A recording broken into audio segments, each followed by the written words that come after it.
किसान आंदोलन का आज 53वां दिन। दोपहर 1 बजे होगी संयुक्त किसान मोर्चा की बैठक। 26 जनवरी के ट्रैक्टर मार्च को लेकर रूट प्लान और रणनीति पर विचार विमर्श।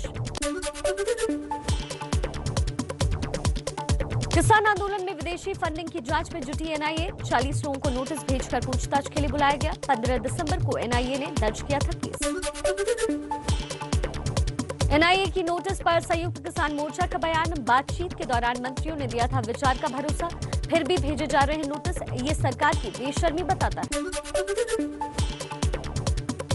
किसान आंदोलन को लेकर मुख्तार अब्बास नकवी ने राहुल पर कसा तंज। बोले, कांग्रेस समझ नहीं पा रही कि किस चीज पर नकारात्मक बातें करते हैं। इनके पास न तथ्य है न तर्क।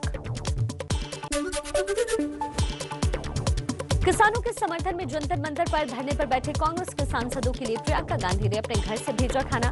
कई दिनों से धरना दे रहे नेता। आंदोलन कर रहे किसानों के लिए शुरू हुआ साइकोलॉजिस्ट कैंप। मानसिक तनाव दूर करने के लिए की जा रही काउंसलिंग। आंदोलन में किसानों के बीच पहुंचे राज्यसभा सदस्य दीपेंद्र सिंह हुड्डा। बोले, किसानों से बातचीत का ड्रामा कर रही है सरकार। हट धर्मता छोड़ किसानों की मांगे माने। मुंबई के आजाद मैदान में किसानों के समर्थन में जमा हुए तमाम सामाजिक संगठनों के सैकड़ों लोग लगाए आजादी के नारे। बीजेपी विधायक अतुल भातखलकर बोले, ये आंदोलन देश के विरोध का आंदोलन, किसानों के नाम पर राजनीतिक माहौल गर्म करने की साजिश। इंदौर में कांग्रेस नेता जीतू पटवारी समेत 40 कार्यकर्ताओं पर एफआईआर दर्ज की गई। शुक्रवार को कांग्रेस ने किसानों के समर्थन में किया था प्रदर्शन। देश भर में पहले दिन तकरीबन 2 लाख लोगों को कोरोना का टीका लगाया गया। काफी कम लोगों में दिखा साइड इफेक्ट्स। कोरोना पर फाइनल वार जारी। पीएम मोदी ने दुनिया के सबसे बड़े वैक्सीन अभियान की शुरुआत की। कहा, वैज्ञानिकों पर गर्व, जन जन की जान बचाने का है लक्ष्य। वैक्सीन पर फैलाए जा रहे भ्रम को लेकर पीएम मोदी बोले, अफवाहों पर ध्यान न दें। वैक्सीन पर फैले भ्रम को केंद्रीय स्वास्थ्य मंत्री हर्षवर्धन ने किया दूर। कहा, टीकाकरण अभियान की सफल शुरुआत हुई। नंबर आते ही मैं भी वैक्सीन लगवाऊंगा। वैक्सीन पर उठ रहे सवालों पर बोले स्वास्थ्य राज्य मंत्री अश्विनी चौबे। कहा, इटली के चश्मे से नहीं बल्कि भारत के चश्मे से देखने की जरूरत है। संजीवनी बूटी की तरह आई है वैक्सीन। केंद्रीय गृह मंत्री अमित शाह का पूरे देश को वैक्सीन अभियान से जोड़ने पर जोर। कहा, मुझे दुख है कि कुछ वक्रदृष्टा लोग इसे भी वक्र दृष्टि से देख रहे हैं।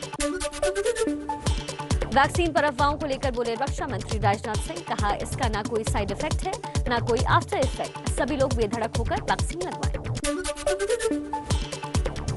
कोरोना वैक्सीन को लेकर कांग्रेस में अलग अलग राय। मनीष तिवारी का सवाल, केंद्र सरकार के बड़े मंत्रियों ने आखिर क्यों नहीं लगवाया टीका। पंजाब के सीएम कैप्टन अमरिंदर सिंह ने कहा, वैक्सीन को लेकर फैलाई जा रही अफवाहों पर यकीन न करें, ये पूरी तरीके से सेफ है। समाजवादी पार्टी सांसद शफीकुर रहमान बर्फ ने कहा, वैक्सीन में कुछ तो गड़बड़ है। नॉर्वे में वैक्सीन से 30 लोगों की मौत का मामला सामने आ चुका है, इसलिए अभी वैक्सीन न लगवाएं। गृह राज्य मंत्री जी किशन रेड्डी की लोगों से अफवाह न फैलाने की अपील। बोले, वैक्सीन को लेकर शक न करें। बीजेपी ने एमसीडी के अस्पतालों को वैक्सीनेशन सेंटर में शामिल करने पर उठाए सवाल। दिल्ली सरकार ने कर्मचारियों की हड़ताल को बताया वजह। रीवा के बीजेपी सांसद जनार्दन मिश्रा का विवादित बयान। बोले, देश को कोविड का टीका लगाना चाहिए लेकिन कांग्रेसियों को पोलियो का टीका। बीजेपी सांसद अनिल जैन बोले, पीएम मोदी की अगुवाई में वैज्ञानिकों ने बेहद कम समय में दुनिया के सामने नजीर पेश किया है। देश के लिए गर्व की बात।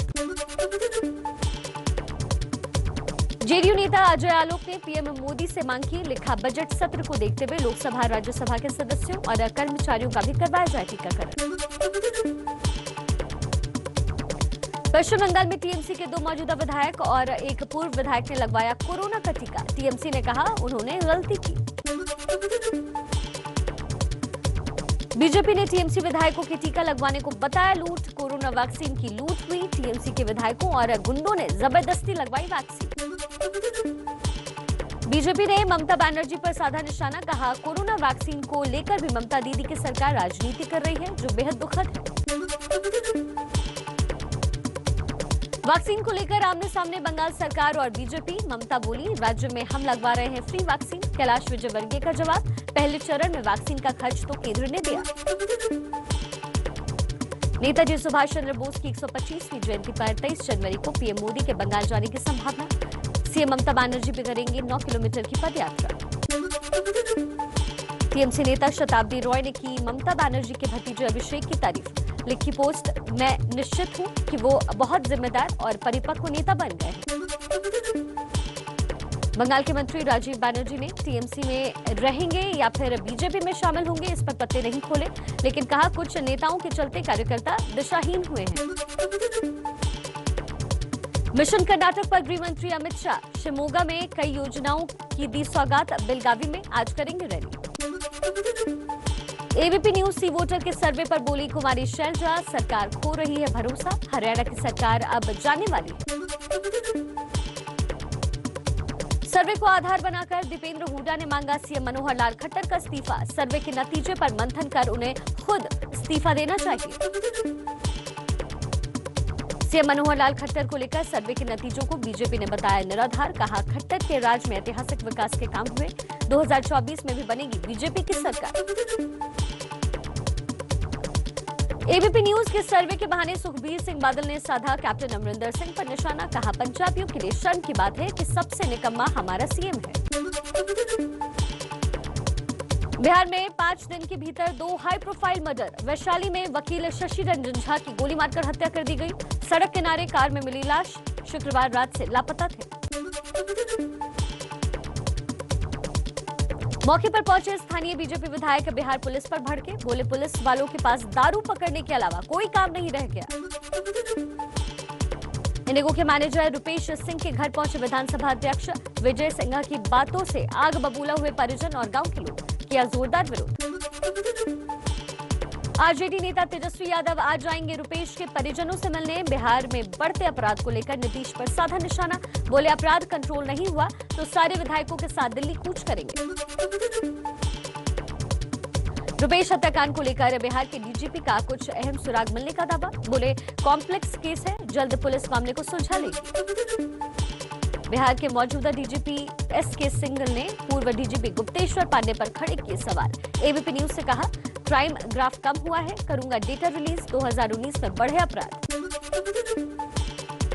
डीजीपी के बयान पर तेजस्वी ने कसा तंज। कहा, 2008 से लगातार अपराध में इजाफा हुआ, लेकिन सीएम वही हैं। डीजीपी ने भी अब नीतीश कुमार की लाइन पकड़ ली है कि वर्तमान छोड़ भूत की बात करो। कानून व्यवस्था को लेकर पूर्व सीएम जीतन राम मांझी की सीएम नीतीश को नसीहत।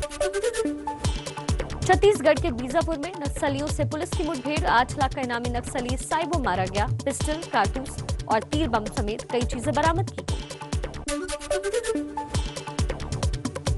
झारखंड के गोड्डा में नाबालिग साली से मजाक करना जीजा को पड़ा महंगा। ससुर ने चला दी गोली। बचाव करने गई पत्नी और साला भी हुए घायल।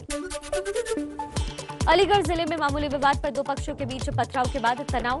लोगों ने अंबेडकर की मूर्ति को भी क्षतिग्रस्त किया। इलाके में पुलिस को।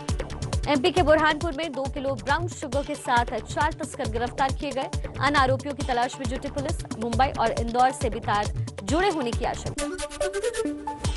हरियाणा के गुरुग्राम में विधायक धर्म सिंह छोकर के 2 बेटों के खिलाफ मुकदमा दर्ज किया गया। पीएम आवास योजना के नाम पर धोखाधड़ी का आरोप।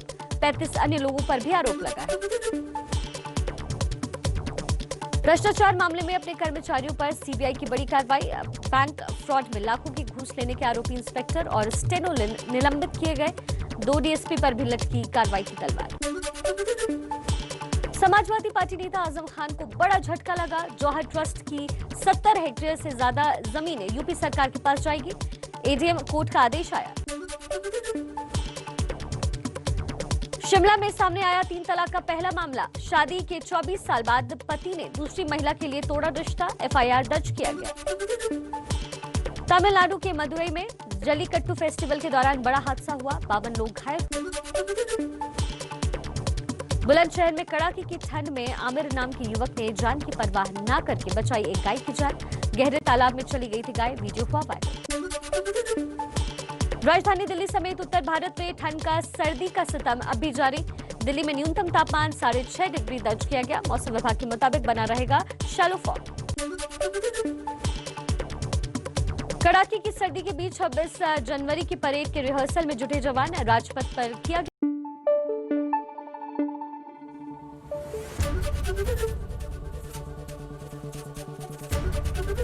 एबीपी न्यूज आपको रखे आगे।